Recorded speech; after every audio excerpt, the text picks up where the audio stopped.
आज हम आपको क्वेश्चंस करके दिखाएंगे चैप्टर हाइट्स एंड डिस्टेंसेस से। और ये जो टॉपिक है वो सीबीएसई और आईसीएसई दोनों क्लास के स्टूडेंट्स के लिए है। जितने भी मैं आपको क्वेश्चन कराऊंगा सब लास्ट ईयर के बोर्ड एग्जाम्स में आए हुए क्वेश्चन होंगे, तो अच्छे से इनकी प्रैक्टिस कीजिएगा।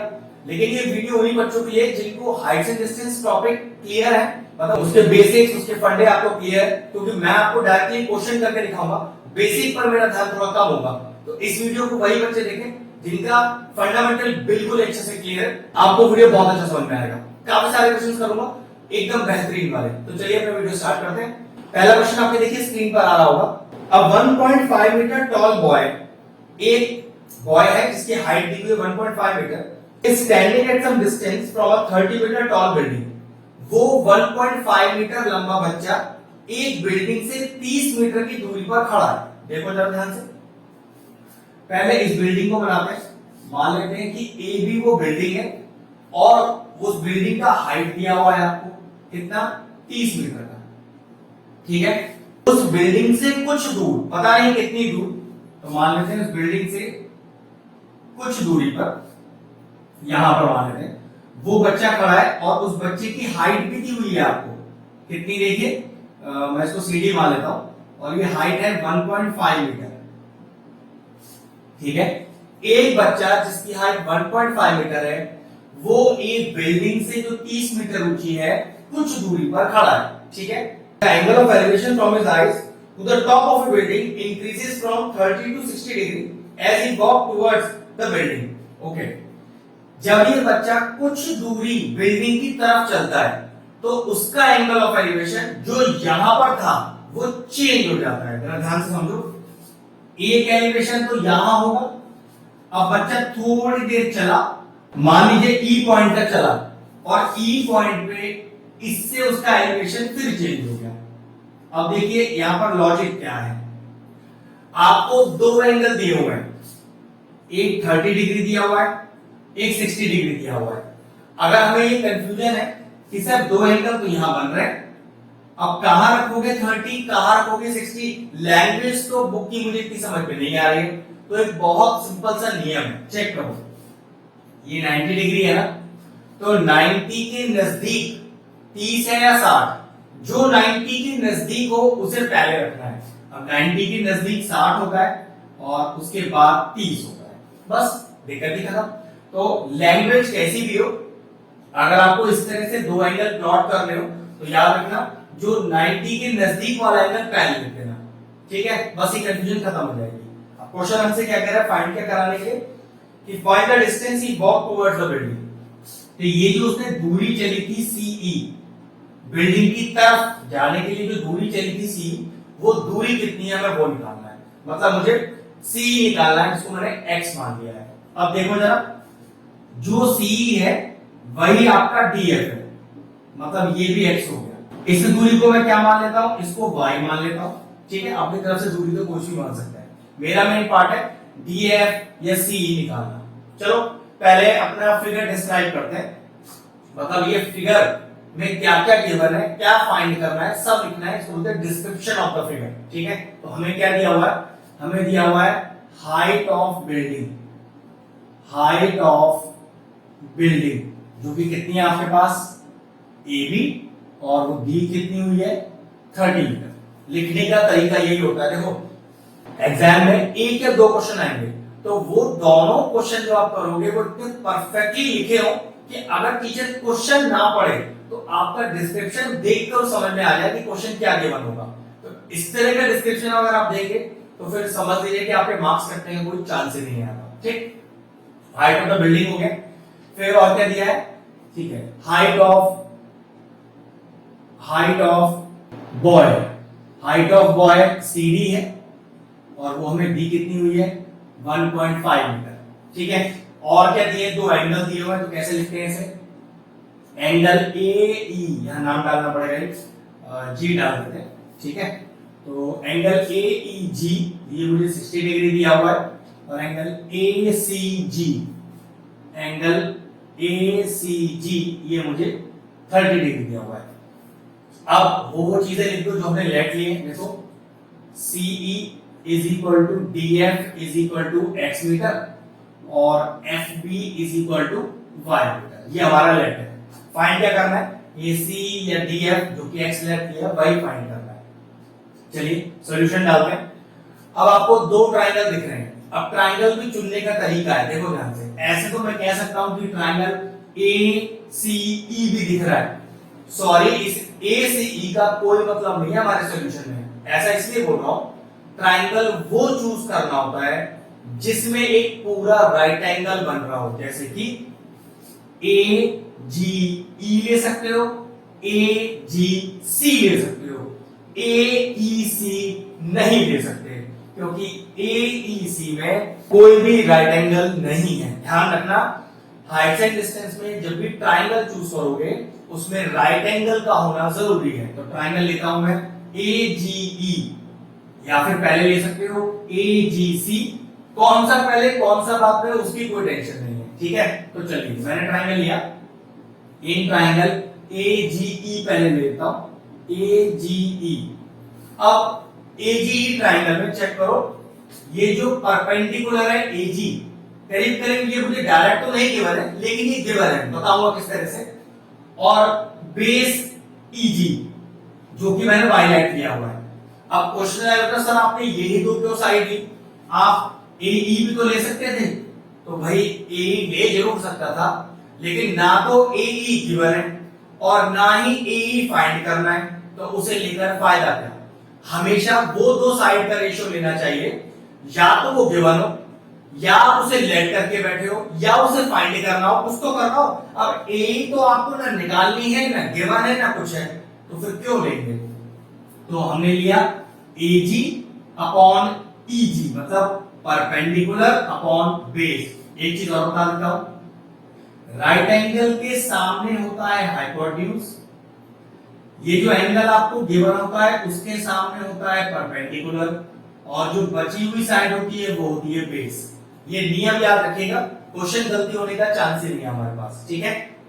तो मैंने क्या लिया, perpendicular A ji, perpendicular A जी, पूरा फुल फॉर्म लिखना है एग्जाम में, शॉर्ट फॉर्म लिखने की जरूरत नहीं है, ठीक है। अपॉन बेस ई जी, बेस ई जी। और what is perpendicular upon base, मैंने आपसे शुरू में कहा था कि अगर आप हाइट एंड डिस्टेंस के अच्छे क्वेश्चन करना चाहते हो तो ये छोटे छोटे बेसिक्स फंडेज आपको पता होने चाहिए। तो परपेंडिकुलर अपॉन बेस होता है tan थीटा, और थीटा कितना दिया हुआ है, एंगल कितना दिया हुआ है 60 डिग्री, तो tan 60। अब देखने वाली बात यह है कि AG का वैल्यू डायरेक्टली तो गिवन ही नहीं है, आपको तो पूरा AB गिवन है।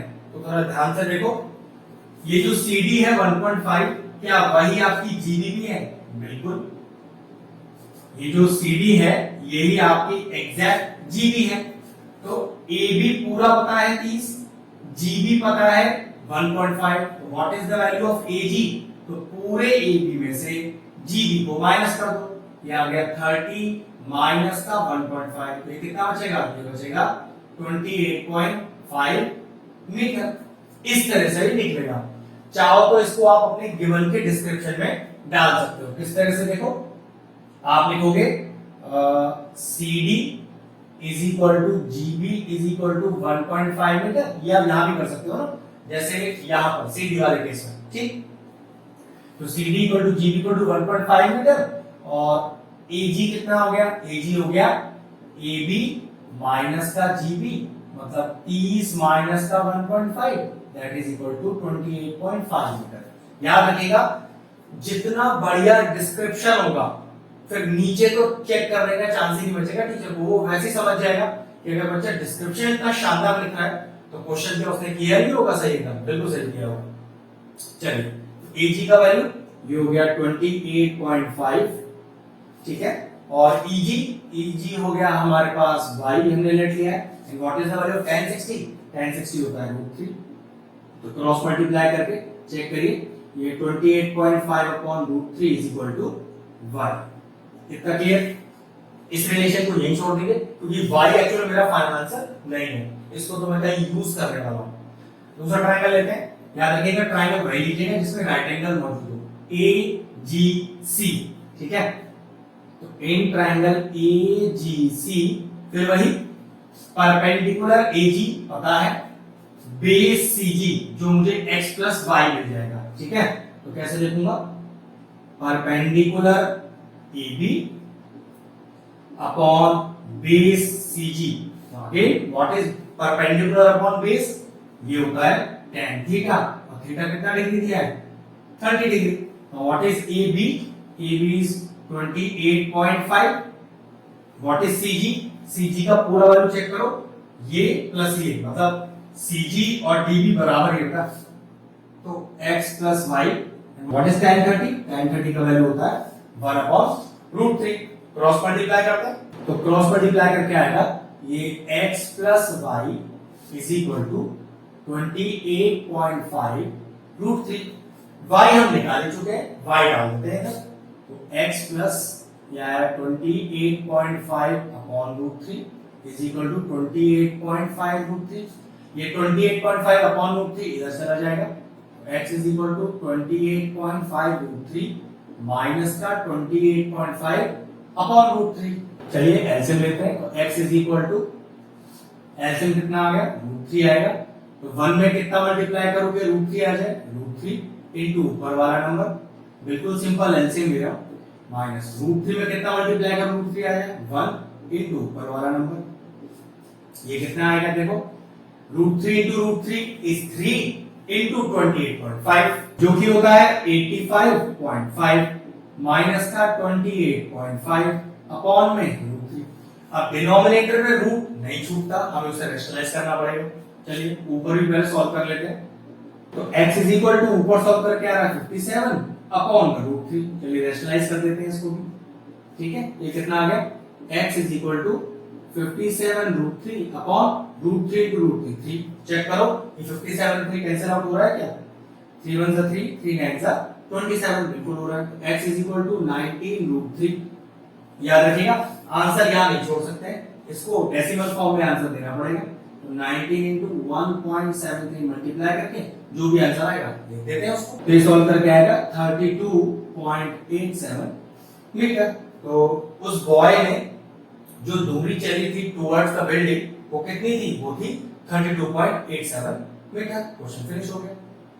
एक एक चीज का कंसेप्ट है जो आपको अच्छे से आना चाहिए, अगर इस लेवल के क्वेश्चन आपको करने हैं तो फिर बेसिक्स और फंडामेंटल्स तो एकदम क्लियर होनी चाहिए आपको। ठीक है, क्वेश्चन फिनिश।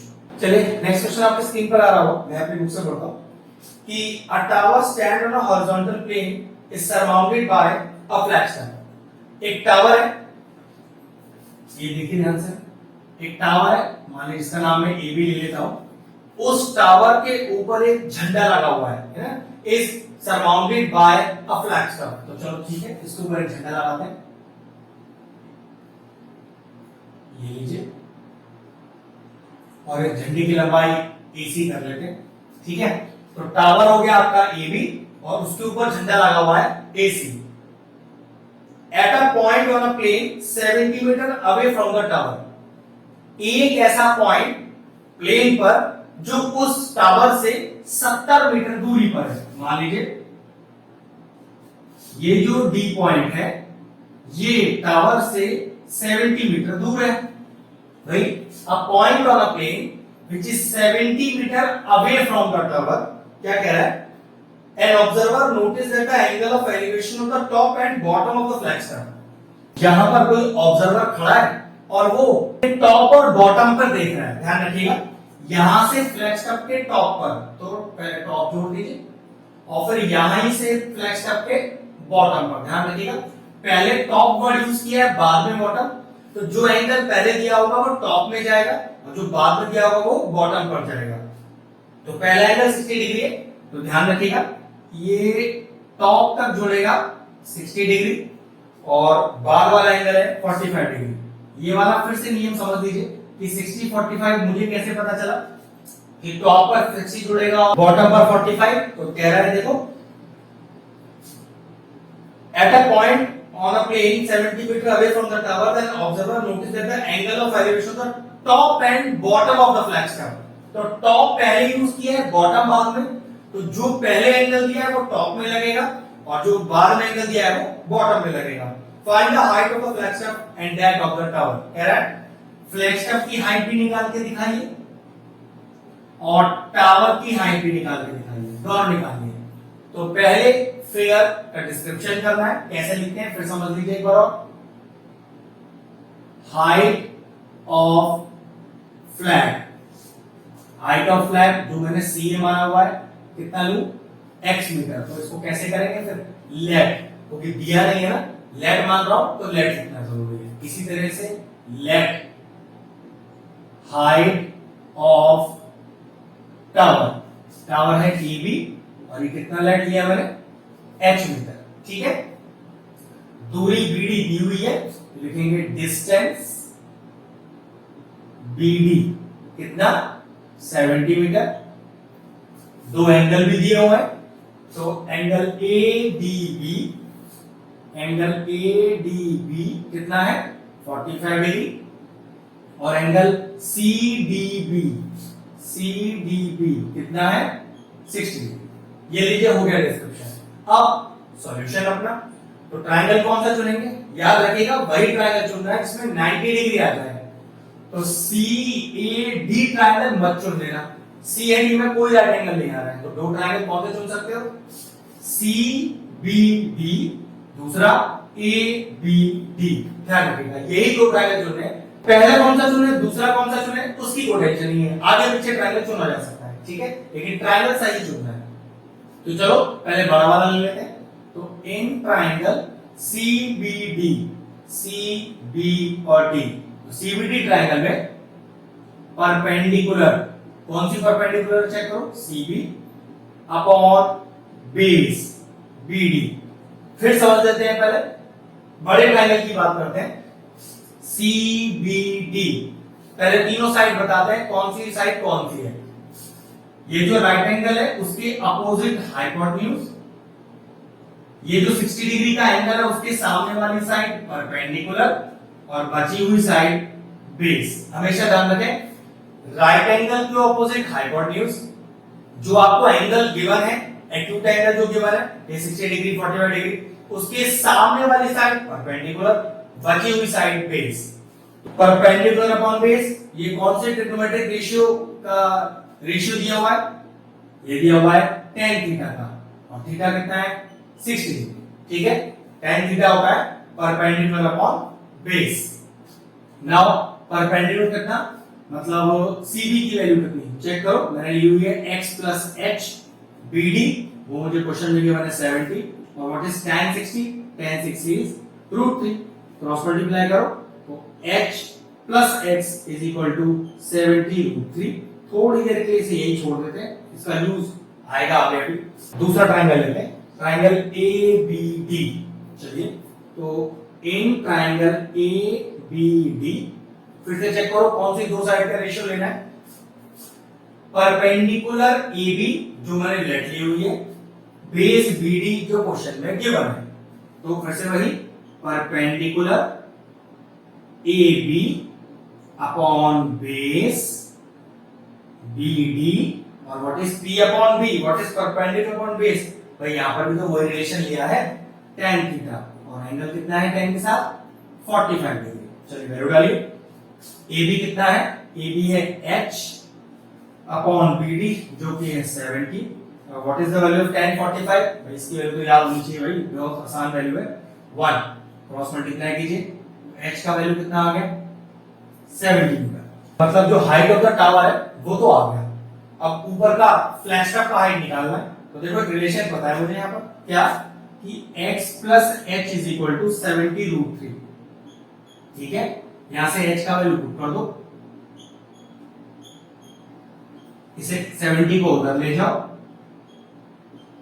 बस अब सॉल्व करना रह गया, हाइट ऑफ द फ्लैश तो आ जाएगा।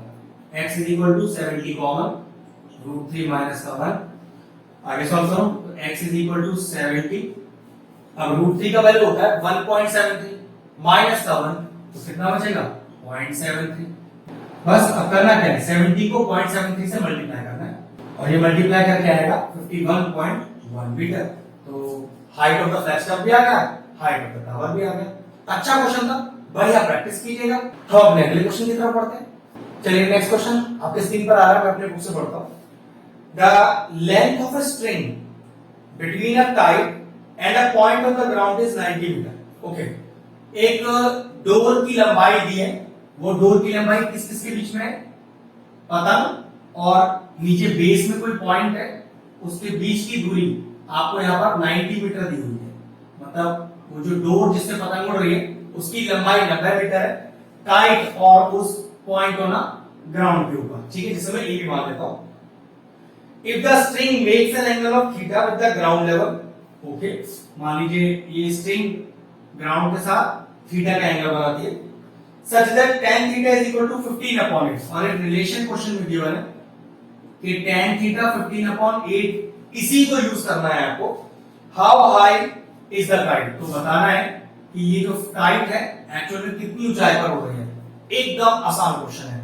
देखो क्या, अगर मैं इसको c मान लूं और इस हाइट को h मान लूं, तो जरा ध्यान से देखो, राइट एंगल के अपोजिट हाइपोटेन्यूज, ध्यान से देखिएगा, जो थीटा लेफ्ट लिया होता है गिवन होता है उसके सामने परपेंडिकुलर, और जो बची हुई साइड वो क्या होती है, वो होती है बेस।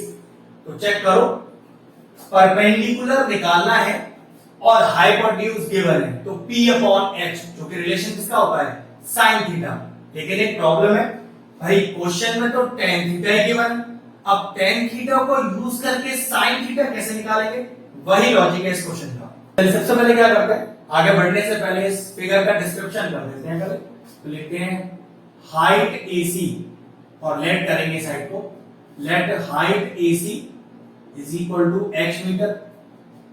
फिर length of string, length of string जो कि मैंने AB लिया हुआ है कितना, 90 मीटर, और एंगल ABC दिया है थीटा, और एक चीज और गिवन है tan theta is equal to 15 upon 8। चलिए ट्रायंगल लेते हैं अपना ACB, पहले अपने रेगुलर स्टेप चलते हैं बिल्कुल। In triangle ACB perpendicular upon hypotenuse, तो perpendicular AC upon hypotenuse AB। What is perpendicular upon hypotenuse, बता दिया है साइन थीटा, थीटा को थीटा ही लेना है। जब मैं वैल्यू पुट करूंगा तो यहाँ साइन थीटा तो क्वेश्चन में गिवन ही नहीं है, मुझे तो tan थीटा गिवन है, तो कुछ ऐसा लॉजिक लगाना है जिससे tan थीटा यूज करते हुए मुझे साइन थीटा लाना है। तो ये भी बहुत आसान तरीका है, कोई परेशानी की बात नहीं है।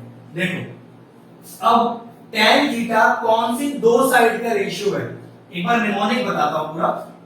पंडित बद्री प्रसाद हर हर बोले सोना चांदी तोले, ये तो मेरे ख्याल से आप लोगों को पता ही होगा, क्योंकि आप हाइट एंड डिस्टेंस के बढ़िया क्वेश्चन कर रहे हो, तो ट्रिग्नोमेट्री ऑलरेडी सीखी हुई है और वहां पर ये निमोनिक बताया जाता है, ठीक है।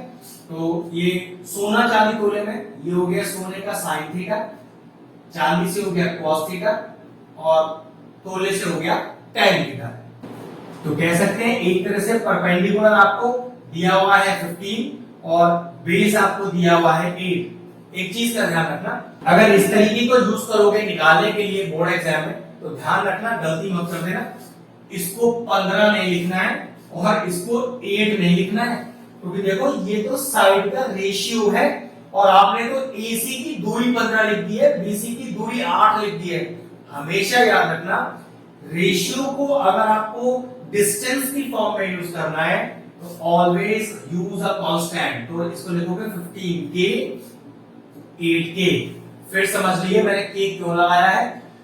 बहुत अच्छी जो बुक्स होती हैं, स्टैंडर्ड बुक्स होती हैं, वो याद रखना हमेशा एक कांस्टेंट लगाती हैं, और जो स्टैंडर्ड बुक्स नहीं होती वो ऐसे ही 15 लिख देती हैं। समझ लो कि मैं इस दूरी AC को 15 और BC को 8 क्यों नहीं लिख सकता, ध्यान से समझो। हमें दो साइड का बेटा रेशियो दिया हुआ है, मतलब परपेंडिकुलर 15 और बेस 8 नहीं है, उनका रेशियो 15/8 है, और जबकि दूरी को 15 रख रहे हैं, ये तो गलत हो जाएगा। हमें दूरी 15 नहीं दी है, दो दूरियों का रेशियो दिया है। तो जब रेशियो को साइड की फॉर्म में लिखना होता है तो याद रखिए हमेशा एक कांस्टेंट लगा के लिखना होता है।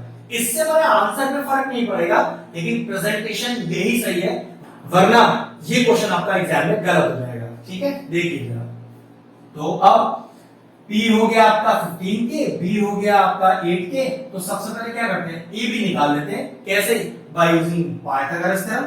वो क्या होती है, हाइपोटेन्यूज का square is equal to perpendicular का स्क्वायर प्लस बेस का स्क्वायर। ठीक है, तो AB square is equal to AC का स्क्वायर, मतलब 15K का होल स्क्वायर, BC का स्क्वायर 8K का होल स्क्वायर।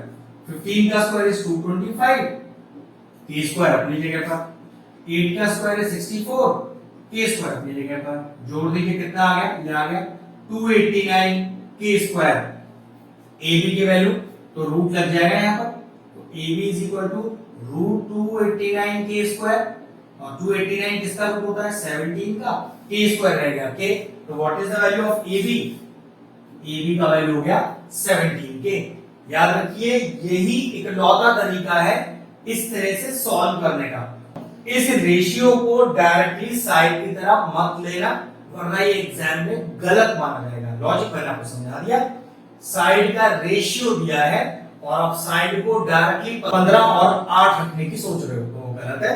लेने का तरीका क्या होता है, अगर आपको रेशियो को साइड की फॉर्म में रखना है तो दोनों साइडों में एक एक कांस्टेंट लगाना पड़ेगा, जो मैंने यहाँ पर K लगाया है। ठीक है, अब साइन थीटा चाहिए। साइन थीटा किसका रेशियो है, परपेंडिकुलर अपॉन हाइपोटेन्यूज का।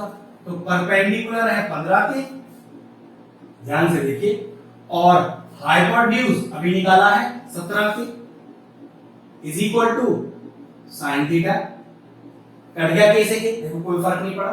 तो साइन थीटा का वैल्यू कितना आ गया, ये आ गया 15/17। अब क्या करें आगे, ट्रायंगल को फिर से लीजिए, इन ट्रायंगल ACB, और यहां पर जो वैल्यूज पहले से हमें गिवन थी उससे साइन थीटा निकालिए। मतलब साइन थीटा कैसे निकलेगा, वही परपेंडिकुलर अपॉन हाइपोटेन्यूज। तो perpendicular AC upon hypotenuse AB।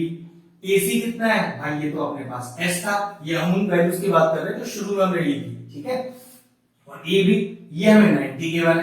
तो एक तरह से साइन थीटा का वैल्यू कितना आ गया, h/90। एक चीज चेक करो, दोनों साइन थीटा एक ही ट्रायंगल में तो निकाले गए हैं, तो ऑब्वियस सी बात है दोनों ही बराबर होंगे। ऐसा तो हो नहीं सकता कि इस साइन थीटा की वैल्यू इस साइन थीटा की अलग अलग होगी, क्योंकि ट्रायंगल तो एक ही है ना। तो बस क्या करें, दोनों वैल्यूज को इक्वेट कर दीजिए। तो 15/17 इज इक्वल टू h/90। लिखोगे कैसे, अगर इसको इक्वेशन 1 मान लें और इसको इक्वेशन 2 मान लें, तो हमने क्या किया है, हमने कंपेयरिंग किया है। कंपेयरिंग का मतलब क्या होता है कि जब दो अलग अलग चीजें, ध्यान से सुनिएगा, जब दो अलग अलग चीजें सेम चीज के बराबर हो तो कंपेयरिंग किया जा सकता है। हम लिखेंगे कंपेयरिंग इक्वेशन 1 और 2। और कंपेयरिंग में होता क्या है, जो सेम चीजें वो गायब हो जाती हैं और जो डिफरेंट अलग अलग चीजें थी वो आमने सामने आ जाती हैं। बस यहां से h का वैल्यू आ जाएगा, क्रॉस मल्टीप्लाई करो, 15 into 19 upon 17 is equal to h। इसे सॉल्व कर लेते हैं। ये सॉल्व करके आ रहा है 79.41 मीटर। ये लीजिए आ गया आपका आंसर। जो टाइट है वो बेस से या प्लेन से 79.41 मीटर ऊंचाई पर उड़ रही है। बस ये लीजिए, क्वेश्चन फिनिश हो गया। बस क्वेश्चन का कंसेप्ट इतना था, रिलेशन साइन थीटा का आ रहा था, रिलेशन टेन थीटा का दिया हुआ है, तो उस टेन थीटा को यूज करते हुए आपको साइन थीटा का वैल्यू निकालना था। थोड़ा सा कंसेप्ट नया था, इसलिए इस क्वेश्चन को कराया जा रहा है, बोर्ड एग्जाम में आया हुआ क्वेश्चन है। ठीक है, क्वेश्चन फिनिश करते हैं। चलिए नेक्स्ट क्वेश्चन करते हैं। आपसे स्क्रीन पर आ रहा होगा, ये भी एक अच्छा क्वेश्चन है। The angle of elevation of the top of A first storey building is 30 degree. मतलब एक फर्स्ट स्टोरी बिल्डिंग है, उसका एंगल ऑफ एलिवेशन दिया है। तो मान लीजिए वो स्टोरी बिल्डिंग ए बी है और उसका एंगल ऑफ एलिवेशन दिया हुआ है, हमें सी पॉइंट मान लेते हैं, कितना, 30 डिग्री। ध्यान से देखिए, तो ये जो ए लिखा है ये फर्स्ट फ्लोर है आपका, फर्स्ट स्टोरी बिल्डिंग है, तो ये फर्स्ट फ्लोर हो गया। ठीक, at a distance on a ground 15 metre away from its foot. Okay, ये भी दिया हुआ है कि वो फर्स्ट स्टोरी बिल्डिंग उस पॉइंट से जहां से 30 डिग्री का एंगल बन रहा है वो 15 मीटर की दूरी पर है। तो ये 15 मीटर की दूरी भी दी हुई है। नेक्स्ट क्या था क्वेश्चन में, how high is the second story will be. Okay, second story building कितनी ऊंची होगी। मान लीजिए पॉइंट लेते हैं डी, तो डी पे हमने अपना सेकंड फ्लोर बना लिया। ठीक है, कितनी दूरी होगी if the angle of elevation of the top of the second story at the same point is 45, कि इसी सी पॉइंट से उसका एंगल ऑफ एलिवेशन कितना है 45 डिग्री। तो कह रहा है कि सेकंड स्टोरी बिल्डिंग की हाइट कितनी होगी। ध्यान रखिएगा हमारे लिए सेकंड स्टोरी बिल्डिंग की जो हाइट है वो सिर्फ और सिर्फ एडी होगी। अगर वो कहता है कि सेकंड स्टोरी बिल्डिंग की हाइट बेस से कितनी होगी, पूरी नीचे प्लेन से, तो फिर पूरी निकालनी होती। अभी हम दूरी कितनी निकालेंगे एडी। तो चलिए पहले फिगर को डिस्क्राइब करते हैं। तो फर्स्ट स्टोरी बिल्डिंग की हाइट मान लेते हैं h, सेकंड स्टोरी बिल्डिंग की हाइट मान लेते हैं x। मुझे आंसर में x ही चाहिए सर, ठीक है। चलिए फिगर एक्सप्लेन करते हैं पहले। तो height of first storey building AB, जो कि मैंने लेट ले ली है, तो लेट लिखेंगे h मीटर। फिर let height of second story, ध्यान रखना सिर्फ सेकंड स्टोरी की बतानी है, बेस से नहीं बतानी है। अगर बेस से बताते तो डी भी मेरा आंसर होता, ठीक है। ये हो गया एडी जो कि मैंने लिया है x मीटर। दो एंगल भी दिए हुए हैं, तो एंगल DCB ये मुझे 45 डिग्री दिया हुआ है। एंगल ACB ये मुझे 30 डिग्री दिया हुआ है। और देखो डिस्टेंस BC भी दिया हुआ है, तो distance BC is equal to 15 metre. ये लीजिए फिगर तो पूरा एक्सप्लेन हो गया, बस सॉल्यूशन करना बाकी है। अब कौन सा ट्रायंगल ले सकते हो यहाँ पर चेक करो, राइट एंगल मौजूद होना चाहिए। DBC ले सकते हो, ABC ले सकते हो। ध्यान रखना DAC नहीं ले सकते क्योंकि उसमें राइट एंगल नहीं आ रहा है, ध्यान रखिएगा। तो ट्रायंगल कौन सा ले, पहले और बाद में लेने का कोई लॉजिक नहीं है, तो मैं पहले DBC ले लेता हूं। तो DBC ट्रायंगल में, इन ट्रायंगल DBC देखो जरा, राइट एंगल के अपोजिट हाइपोटेन्यूज, जो एंगल गिवन होते हैं उसके सामने परपेंडिकुलर और बची हुई साइड बेस। तो मैंने लिया पूरा DB perpendicular upon base BC, क्योंकि ना तो मुझे CD क्वेश्चन में गिवन है और ना ही CD मुझे फाइंड आउट करवा रहा है, तो हाइपोटेन्यूज से जुड़ी कोई बात करनी ही नहीं है अपने को। तो परपेंडिकुलर DB या BD याद रखिएगा, एक ही बात होती है, सिर्फ फर्क नहीं पड़ता, अपॉन बेस CB। तो DB अपॉन CB मतलब परपेंडिकुलर अपॉन बेस। कौन सी दो साइड का रेशियो लिया हमने, परपेंडिकुलर बेस का, और उसका रेशियो होता क्या है, ट्रिग्नोमेट्रिक रेशियो की बात कर रहे हैं, tan थीटा, और ये हो गया tan 45। क्योंकि देखो बड़ी साइड के लिए, बड़ी हाइट के लिए यहाँ पर एंगल कितना है 45 डिग्री, tan 45। इसका वैल्यू क्या होता है 1। तो DB कितना है, DB है मेरे पास x प्लस h, CB कितना है 15, tan 45 1, क्रॉस मल्टीप्लाई कीजिए, x प्लस h का वैल्यू कितना आ गया, वो आ गया 15, मेक इट इक्वेशन 1। अगला ट्रायंगल चूज करते हैं, ट्रायंगल ABC। तो इन ट्रायंगल ABC फिर से भाई परपेंडिकुलर AB अपॉन बेस कितना है भाई BC, base BC। What is perpendicular upon base, tan theta, और छोटे ट्रायंगल का थीटा कितना है चेक करो, 30 डिग्री दिया हुआ है। AB कितना माना है h, BC है 15, और tan 30 का वैल्यू 1/√3, क्रॉस मल्टीप्लाई करो, h का वैल्यू कितना आ गया चेक करो, 15/√3 आ गया।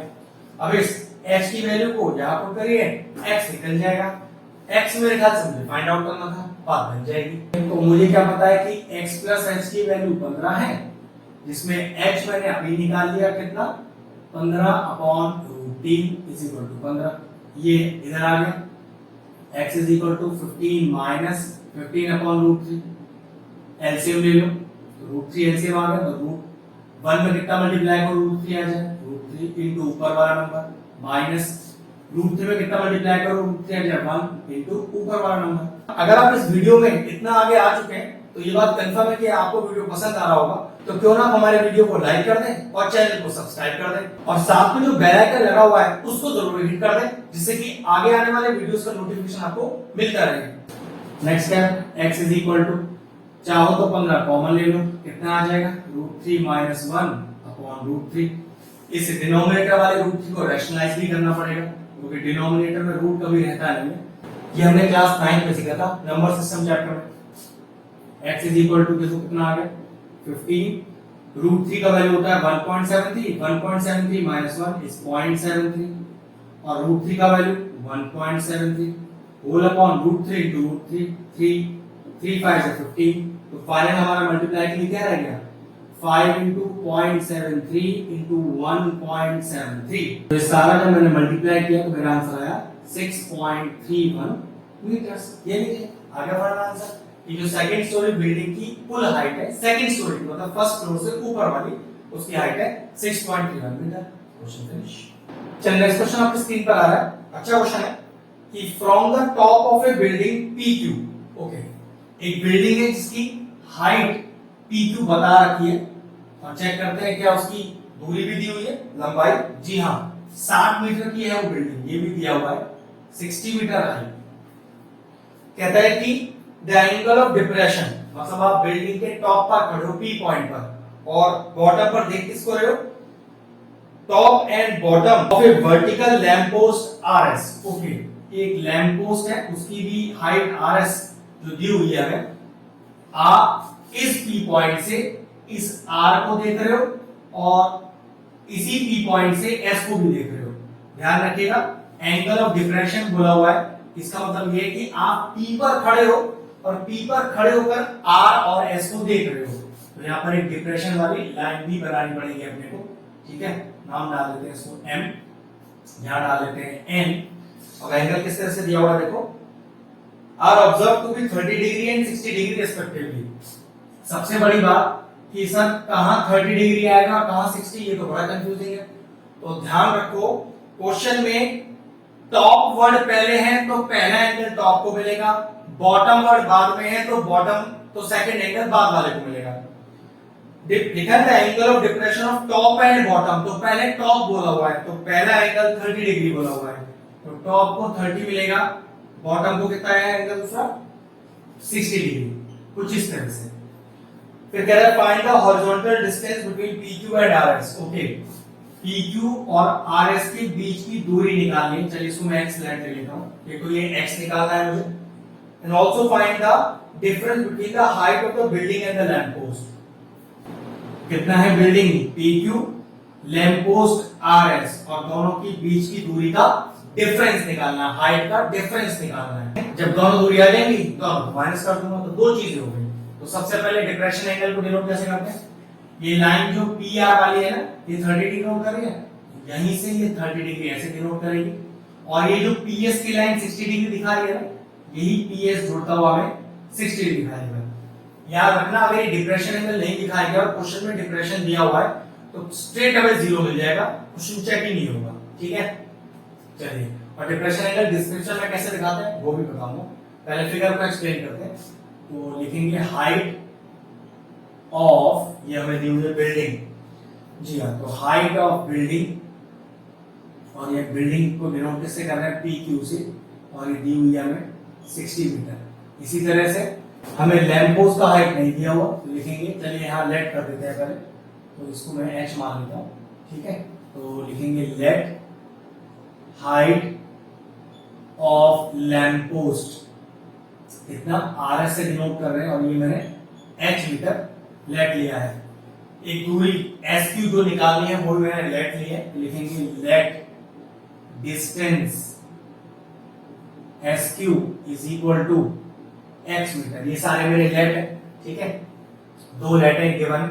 अब डिप्रेशन एंगल को कैसे डिनोट किया था डिस्क्रिप्शन में देखो जरा, एंगल MPR, ध्यान से देखिएगा, angle MPR is equal to angle, ध्यान रखिए MPR PRN, angle PRN is equal to कितना, ये हो गया 30 डिग्री। इस तरह से डिप्रेशन एंगल को शो किया जाता है। अब देखो दूसरा वाला MPS, angle MPS is equal to angle PSQ, PSQ is equal to 60 degree. ये डिनोट करने का तरीका है डिप्रेशन एंगल को। बस आपको ट्रायंगल सॉल्व करना है। अब कौन से दो ट्रायंगल है जो मैं ले सकता हूं, याद रखिएगा राइट एंगल मौजूद होना चाहिए जिन दो ट्रायंगलों का आप नाम ले रहे हो। P N R, P Q S. नहीं ले सकते कौन सा, P R S. P R S में कोई राइट एंगल नहीं है, ठीक है, ध्यान रखिएगा। पहला कौन सा लेना है, बाद में कौन सा, कोई सा भी पहले कोई सा भी बाद में। तो मैं ऊपर वाला पहले ले रहा हूं, पी एन आर। तो in triangle P N R check करो ध्यान से, perpendicular P N upon base R N. Perpendicular P N upon base R N, ये ध्यान रखना, ये शॉर्ट फॉर्म्स नहीं लिखनी है, पूरा पूरा लिखना है। और what is perpendicular upon base, ये होता है आपका tan थीटा, और ऊपर वाला ट्रायंगल में थीटा कितना है 30 डिग्री। अब थोड़ा सा दिक्कत ये है, ये जो pn का वैल्यू है वो तो है ही नहीं ना, लेकिन देखो उसे निकाला कैसे आ सकता है। rs को h माना है, तो rs और nq तो सेम हो गया, ये भी h हो गया, ये पूरा 60 है, nq आपका h है, तो pn कितना हो गया, ध्यान से देखो 60 माइनस h। ये चीजें तो आपको ध्यान रखनी पड़ेगी, फिर समझ लीजिए पूरा 60, ये h, तो ये कितना बचा 60 माइनस h, वैल्यू तो मिल गई। चलिए रखिए, तो 60 माइनस h अपॉन rn। तो ध्यान रखिएगा rn और sq बराबर है, चाहो तो यहां भी दिखा सकते हो, rn और sq बराबर है कितना, x is equal to tan 30, जिसका डायरेक्ट वैल्यू होता है 1/√3।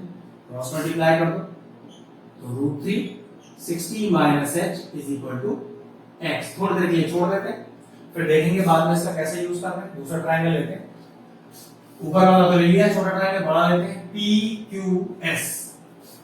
तो इन ट्रायंगल PQS चेक करिए कौन से दो साइड का रेशियो लेना है, बिल्कुल सेम। परपेंडिकुलर गिवन है, बेस मैंने लेट लिया हुआ है, फिर से परपेंडिकुलर अपॉन बेस, तो perpendicular PQ upon base SQ।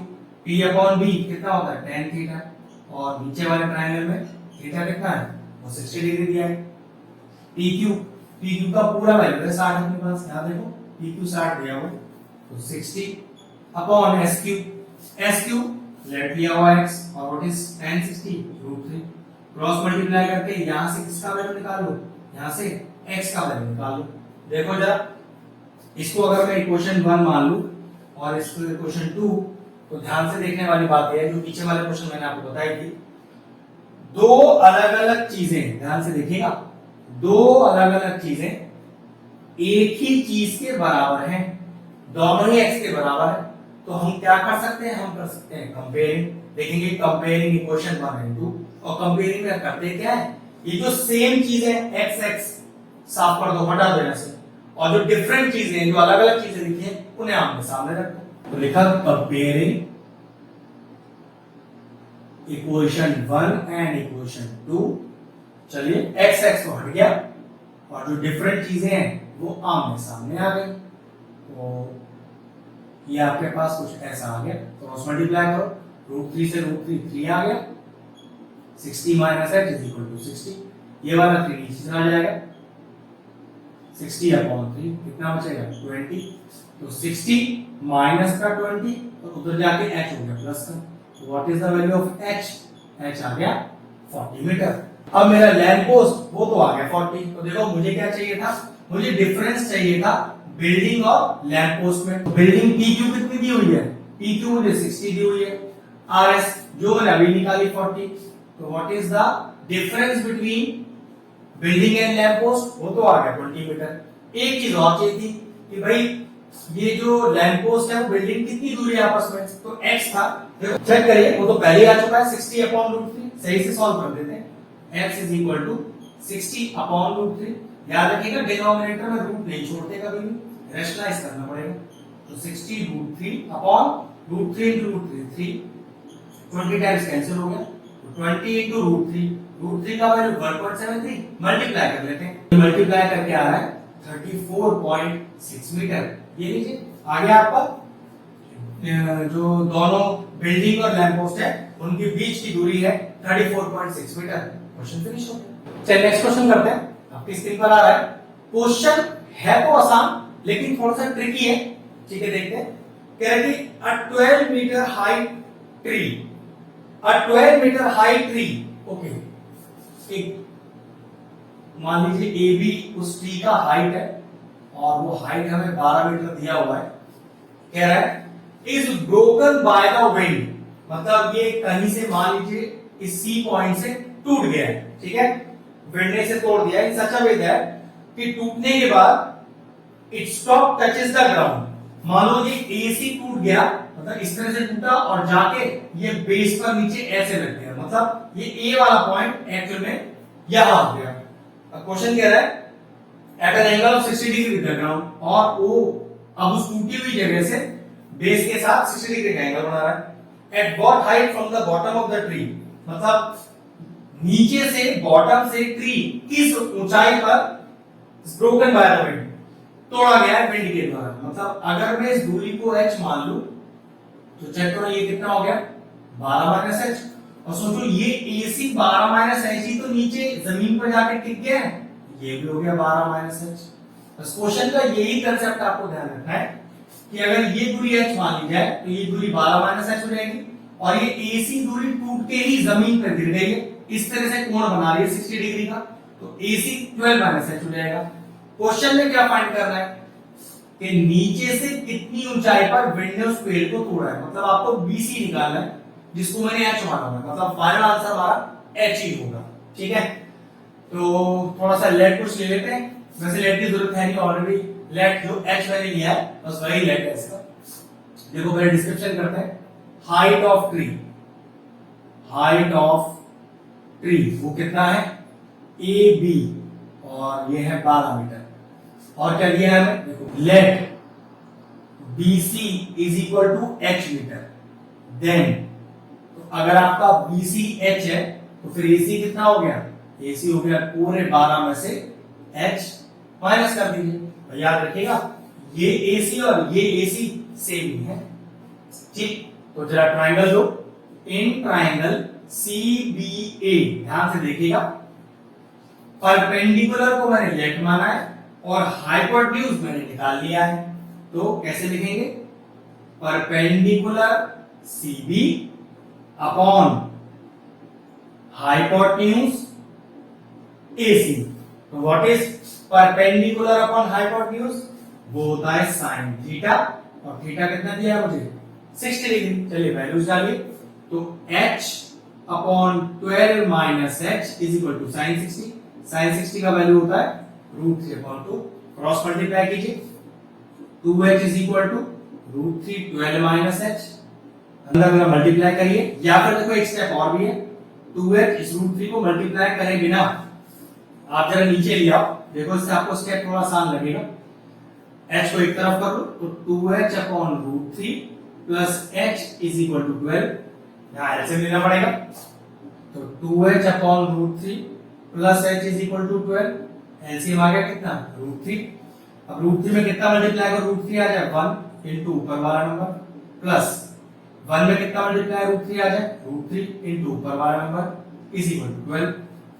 Check करो ऊपर से h कॉमन आ रहा है, तो ये आपके पास हो गया 2 plus √3 upon √3 is equal to 12, √3 चला गया इधर, 2 प्लस √3 आ गया नीचे, तो h is equal to 12 √3 upon 2 plus √3।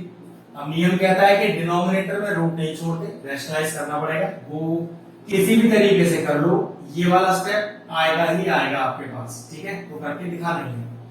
h is equal to 12 √3 को 2 से भी करेंगे और √3 से भी करेंगे, तो 12 टू द 24 इनटू √3 माइनस 12 तो अकेला है, √3 3, 12 3 36 होल अपॉन, नीचे चेक करो डिनोमिनेटर में आइडेंटिटी लग रही है, a plus b a minus b, identity होती है a स्क्वायर माइनस का b स्क्वायर।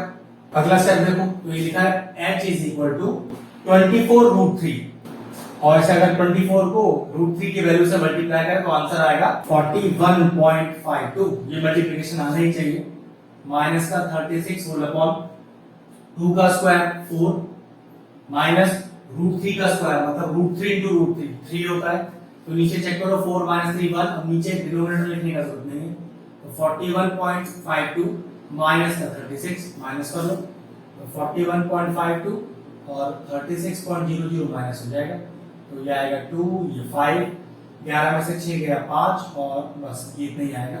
तो व्हाट इज द हाइट है जहां से हमारा पेड़ टूटा है, दैट इज 5.52 मीटर।